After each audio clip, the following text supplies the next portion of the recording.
Здравствуйте, дорогие ребята! От лица Государственного пожарного надзора города Сыктывкара поздравляю вас с Международным днем защиты детей. Именно в этот день начинаются летние каникулы. Период, когда вы набираете сил, здоровья, энергии к наступающему новому учебному году. Каникулы – это время, когда вы большую часть предоставлены сами себе. Поэтому каждый из вас обязан знать и соблюдать элементарные правила безопасности во время отдыха. Первое и главное правило – это в случае возникновения пожара – это никогда не поддаваться панике.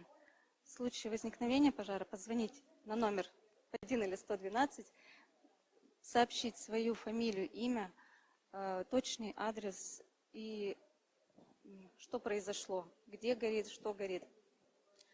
Далее вам не надо прятаться, необходимо покинуть по возможности горящее помещение, по ходу движения, по возможности сообщить соседям о происшествии.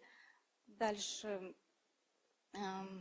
если же вы не можете выбраться из горящего помещения, нужно выйти на балкон, плотно закрыть за собой дверь и, привлекая к себе внимание, вызвать на помощь. В жаркую погоду мы выезжаем часто в лес.